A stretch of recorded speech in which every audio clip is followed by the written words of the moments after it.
हाँ जी, कार्बोहाइड्रेट हमने स्टार्ट किया था। कार्बोहाइड्रेट, पहली बात ये समझना है, पहला point, that is a main source of energy. हमने सीक्वेंस देख लिया था एनर्जी प्रोवाइडर की तरह कौन कौन से न्यूट्रिएंट आपकी बॉडी में है। पहले तो न्यूट्रिएंट कौन कौन से पढ़े थे, बोलना एक बार जल्दी जल्दी।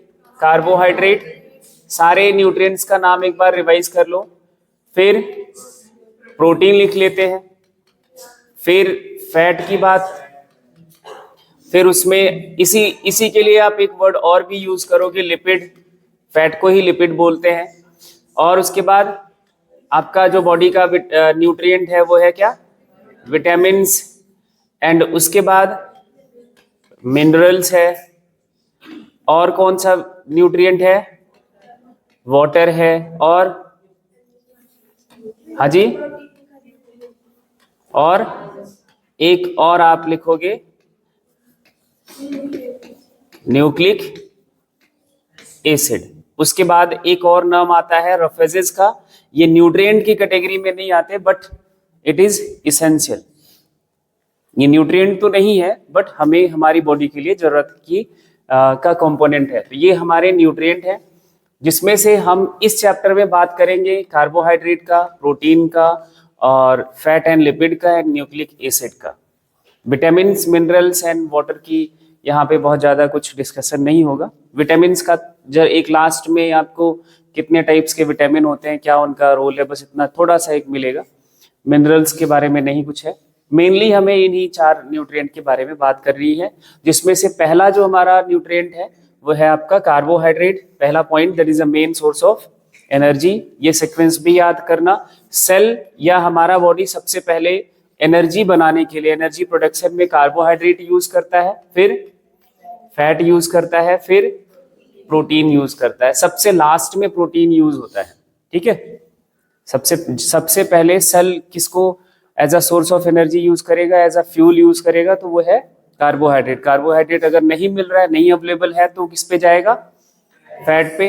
फैट भी कंज्यूम हो गया, नहीं अवेलेबल है, तब आपका बॉडी का क्या यूज होगा, protein in the energy production. And देखो स्टेटमेंट लिखा है first respiratory substrate. Respiratory substrate क्या था, जो सेलुलर रेस्पिरेशन में यूज होने वाला मॉलिक्यूल है, उसको हम रेस्पिरेटरी सबस्ट्रेट बोलते हैं। और कार्बोहाइड्रेट पहला रेस्पिरेटरी सबस्ट्रेट है। कैसा, फर्स्ट रेस्पिरेटरी सबस्ट्रेट है। सेकंड कौन सा, fat. And third one protein. Carbohydrate की बात हो गई। ये एक कंपाउंड है किसका, कार्बन, हाइड्रोजन एंड ऑक्सीजन का। किसका कंपाउंड है, carbon, hydrogen and oxygen. 3 element का ये कंपाउंड है, कार्बन, हाइड्रोजन एंड ऑक्सीजन। जिसमें एक आपको बात याद रखनी होती है, कई बार आपने ये पढ़ा होगा कि कार्बन, हाइड्रोजन एंड ऑक्सीजन का जो रेशियो होता है कार्बोहाइड्रेट में, वो आपको कहीं कहीं पे मिल सकता है 1:2, 2:1 होता है कार्बोहाइड्रेट में। कार्बन, हाइड्रोजन एंड ऑक्सीजन का रेशियो, ये सभी कार्बोहाइड्रेट्स के लिए सही नहीं है, ये गलत है। कुछ कार्बोहाइड्रेट्स के लिए सही होता है, वो हम अपन बात करेंगे। तो ये रेशियो की बात जब कहा जाए कि कार्बोहाइड्रेट्स में कार्बन, हाइड्रोजन एंड ऑक्सीजन का रेशियो 1:2:1 होता है, तो हमेशा नहीं सही मानना है। ये हमें सभी कार्बोहाइड्रेट्स के लिए सही नहीं है, लेकिन ये वाला रेशियो हमेशा सही रहेगा। The ratio of hydrogen and oxygen is always is two 2:1। ये हमेशा 2:1 ही होगा, कोई भी कार्बोहाइड्रेट क्यों ना हो। कैसा होगा, 2:1 होगा। एक मॉलिक्यूल और आपके सामने है, वाटर। क्या है, वाटर। ये भी हाइड्रोजन एंड ऑक्सीजन का मॉलिक्यूल है। 2 एलिमेंट है, हाइड्रोजन एंड ऑक्सीजन। और इसमें हाइड्रोजन एंड ऑक्सीजन का रेशियो कितना होता है, 2:1 होता है। यहाँ कार्बोहाइड्रेट में जो आपका हाइड्रोजन एंड ऑक्सीजन है, उसका रेशियो कितना है, 2:1, सेम है। इसलिए इसको हम एक और नाम देते हैं कार्बोहाइड्रेट को, that is the hydrates of carbon. इस वाटर के साथ, जहां पे हाइड्रोजन एंड ऑक्सीजन का रेशियो 2:1 है, दैट इज अ वाटर, इसके साथ कार्बन जोड़ दो, दैट इज द कार्बोहाइड्रेट। क्या हो गया, कार्बोहाइड्रेट हो गया। अब इसको एज अ हम वाटर कंसीडर करते हैं, क्या कंसीडर करेंगे, वाटर का भी मॉलिक्यूल में ऐसा ही रेशियो होता है, तो इसको हम इसलिए बोलते हैं carbohydrate is the hydrate of carbon. ये क्या है, हाइड्रेट का मतलब होता है वाटर, हाइड्रेट ऑफ कार्बन, इसको हम और क्या बोलते हैं, हाइड्रेट्स ऑफ कार्बन। याद रहेगा ये, हमेशा कोई भी आपका कार्बोहाइड्रेट होगा उसमें हाइड्रोजन एंड ऑक्सीजन का रेशियो हमेशा 2:1 मतलब वाटर की ही तरह होगा, इसलिए इसको हम क्या बोल देते हैं, hydrates of carbon. Generalise formula इसका होता है कार्बोहाइड्रेट का, that is a CxH2OY, that is a hydrates of carbon. यहाँ पे रिप्रेजेंटेशन करा गया है, ये वाटर हो गया एंड कार्बन के साथ जुड़ा हुआ है तो कार्बन का हाइड्रेट हो गया, ठीक है। या एक फॉर्मूला और आपको मिल सकता है ऐसा, CnH2nOn, या फिर इसी को ऐसा भी लिख सकते हैं CnH2O का पावर n। ये भी हमेशा सही नहीं है, कुछ कार्बोहाइड्रेट्स के लिए ये फॉर्मूला सही होता है, सभी कार्बोहाइड्रेट्स के लिए ये फॉर्मूला सही नहीं है। ये फॉर्मूला आपको याद रखना है, ये सभी कार्बोहाइड्रेट्स के लिए ठीक है। यहाँ पे दो वैल्यूज हैं, C के साथ X है और H2O के साथ क्या लिखा हुआ है, Y, मतलब X and Y will be may be different, इनकी वैल्यू जो हो सकती है वो अलग अलग हो सकती है। अगर आपने सिर्फ N लिखा और N यहाँ भी लिखा तो मतलब इसकी वैल्यू अगर 1 है तो यहाँ भी 1 होगा, यहाँ अगर वैल्यू 2 है तो यहाँ भी 2 होगा, इसकी वैल्यू सेम आती है। लेकिन सभी कार्बोहाइड्रेट्स में ये वैल्यू सेम नहीं है, इसलिए हम क्या लिखेंगे, X एंड Y। अभी एग्जांपल देखोगे तो अपने आप ये फॉर्मूला आप कहाँ अप्लाई करोगे कहाँ नहीं अप्लाई करोगे वो आपको समझ आ जाएगा। नेक्स्ट स्टेटमेंट की बात करें तो ये थोड़ा सा आपको वेट करना पड़ेगा, जैसे स्ट्रक्चर पे जाएंगे तब ये स्टेटमेंट क्लियर होगा। Carbohydrates are the polyhydroxy, aldehyde और कीटोन। पॉलीहाइड्रोक्सी, इस वाले फंक्शनल ग्रुप को आप क्या बोलते हो, क्या बोलते हो, हाइड्रोक्सी, अल्कोहल वाला फंक्शनल ग्रुप। पॉलीहाइड्रोक्सी का मतलब है कि ये जो फंक्शनल ग्रुप है, OH फंक्शनल ग्रुप है, ये आपका 2 से ज्यादा नंबर में होता है, कई नंबर में होते हैं हाइड्रोक्सी ग्रुप। आपके कार्बोहाइड्रेट का जब कोई भी कार्बोहाइड्रेट हम पढ़ेंगे उसमें OH ग्रुप का नंबर हमेशा 1 या 1 से ज्यादा होगा, हमेशा 2 या 2 से ज्यादा, 3 4, वो डिपेंड करता है कि कैसा कार्बोहाइड्रेट है। तो इसका नंबर मैनी होता है OH का, इसलिए पॉलीहाइड्रोक्सी, ठीक है। एक और आपने फंक्शनल ग्रुप पढ़ा होता है CHO, ये कौन सा फंक्शनल ग्रुप है, एल्डिहाइड। तो इसके साथ कोई भी कार्बोहाइड्रेट होगा उस पे या तो एल्डिहाइड लगा होगा, या फिर आपने एक फंक्शनल ग्रुप पढ़ा था CO, क्या पढ़ा था, CO कीटोन, ठीक है। या तो इस पॉलीहाइड्रोक्सी के साथ एल्डिहाइड लगा होगा, या फिर यहाँ पे और लगा के याद रखना है, क्या लगा के, और, या उस किसी कार्बोहाइड्रेट के पास हो सकता है aldehyde as a functional group, polyhydroxy सभी के पास होगा, ये यूनिवर्सल है। लेकिन हाइड्रोक्सी के साथ एल्डिहाइड लग सकता है और या फिर कीटोन हो सकता है। इसलिए कार्बोहाइड्रेट या क्या का जो हमें केमिकली बोलना है, अगर कार्बोहाइड्रेट क्या है, that is a polyhydroxy, aldehyde और कीटोन। अभी हम जब स्ट्रक्चर पे जाएंगे तो ये भी बात आपको और ज्यादा क्लियर हो जाएगी। Simple carbohydrate which are soluble in water, जो सिंपल कार्बोहाइड्रेट्स हैं जो पानी में डिसॉल्व हो सकते हैं, इनका टेस्ट भी मीठा होता है और इनको हम बोलते हैं शुगर। टेबल शुगर इसका बेस्ट एग्जांपल है। टेबल शुगर सबके घर में होता है, जो कि क्या है, ये आपके सामने टेबल शुगर ही है। ये क्या एक्चुअली बोलते हैं, ये कौन सा शुगर है, सुक्रोज है। क्या ये सुक्रोज है, जिसे हम टेबल शुगर बोलते हैं, है ना, कॉमर्शियल शुगर बोलते हैं, ठीक है इतनी बात। और आप फ्रूट्स खाते हो तो उसमें फ्रूट शुगर मिलता है जिसका नाम क्या है, फ्रक्टोज।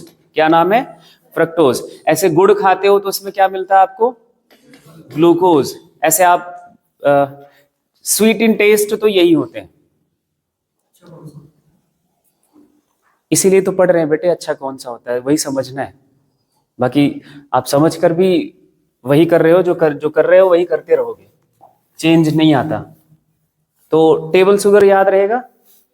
चलो अब कार्बोहाइड्रेट का क्लासिफिकेशन। ठीक है।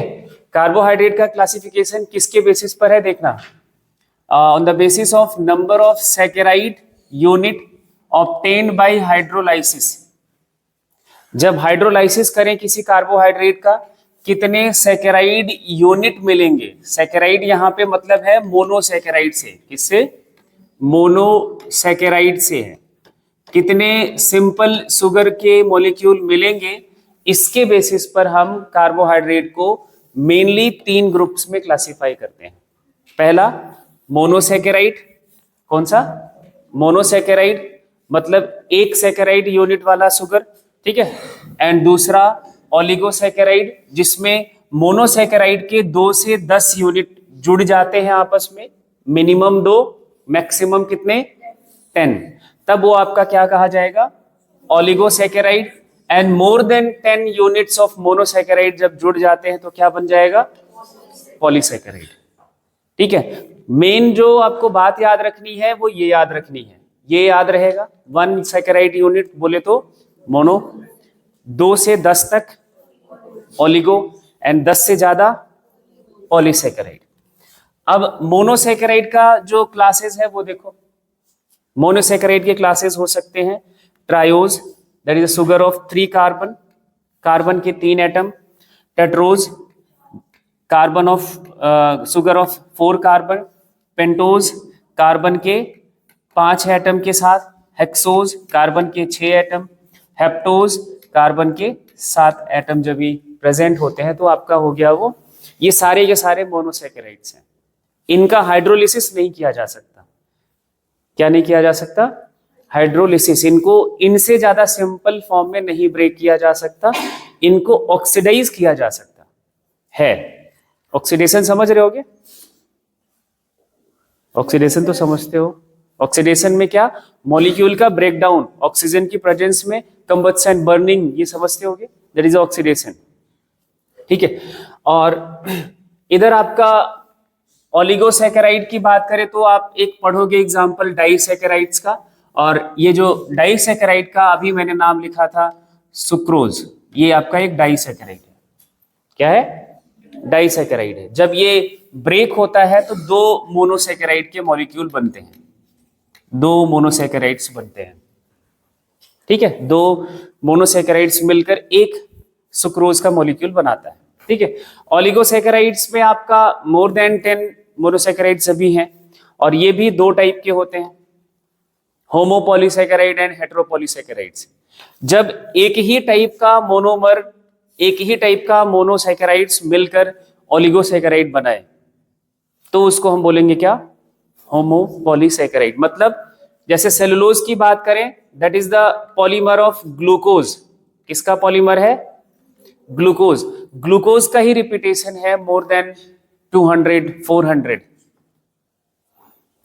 एक ही टाइप का मोनोसैकेराइड हो, सिंगल टाइप ऑफ मोनोसैकेराइड, और वो पॉली फॉर्म में कन्वर्ट हो जाए, मतलब मोर देन 10 यूनिट्स उसके प्रेजेंट हो, तो वो आपका होमोसैकेराइड। एग्जाम्पल देख लो, ये इस पे सवाल बने हुए हैं, जब PYQ सॉल्व करोगे कहां बना हुआ है वो अभी आपको बता देते हैं। Cellulose, starch, glycogen, chitin, inulin and dextrin, ये 2 आपके लिए नया नाम है, बाकी सारा आपने पढ़ा हुआ है। ठीक है, ये सारे के सारे होमोपॉलीसैकेराइड्स हैं। और हेटेरोपॉलीसैकेराइड्स में नाम आता है क्या आपका, chondroitin, hyaluronic acid, heparin, pectins और हेमिसेलुलोज, जिसमें से आपने ये 2 नाम पढ़े हुए हैं। ये हिपैरिन का भी नाम सुन लिया था, हिपैरिन याद है किसी को, हाँ जी, हेरुडिनेरिया, हेरुडिन लीच का नाम सुना था, जो वो एंटीकोएगुलेंट सिक्रीट करता है, वो क्या था, तो ये आपको थोड़ा सा ध्यान रखना है। ये दोनों आपके लिए नया नाम है, जिसमें से ये सबसे इंपॉर्टेंट है। ठीक है, जहां भी आपकी बॉडी में म्यूकस जैसा कुछ स्लाइमी सब्सटेंस है, जैसे नाक बह रही है, वो भी स्लाइमी है ना, तो वहां आपका ये समझ लेना हाइलुरोनिक एसिड है। बात करेंगे अभी इस पे भी, समझाएंगे आपको क्या होता है। तो ये क्लासिफिकेशन का जो ये चार्ट है, ये पहले दिमाग में सबके प्रिंट हो जाए, फिर आपको समझ आएगा। आगे एक एक सबको पूरा वहां तक लास्ट तक हमें पढ़ना है, पूरा डिटेल इस कार्बोहाइड्रेट का। ठीक है, तो अभी हम स्टार्ट कर लेते हैं मोनोसैकेराइड। मोनोसैकेराइड को हमने नाम दिया that is a simplest sugar. इससे सिंपल कार्बोहाइड्रेट नहीं होता, ये हाइड्रोलाइज नहीं किए जा सकते, can not be further hydrolysed, इसका फर्दर हाइड्रोलिसिस नहीं किया जा सकता। Their generalised formula x is mostly equal to y। देखो यहां भी अभी जो अपने बात करी थी एक फॉर्मूला यहाँ पे CnH2O का पावर n, ये फॉर्मूला मोनोसैकेराइड्स के लिए एप्लीकेबल है, वो भी ज्यादातर मोनोसैकेराइड्स के लिए। इसी में भी एक्सेप्शनल केस मिल जाएगा जहां पे ये दोनों वैल्यू सेम नहीं आएगी, ये दोनों वैल्यू सेम नहीं आएगी। हाँ, इसलिए ये बात लिखा हुआ है जो आपने फॉर्मूला पढ़ा अभी CxH2ONY, ये हमेशा ज्यादातर केसेस में x is equal to y ही होगा, x का वैल्यू y के बराबर होगा।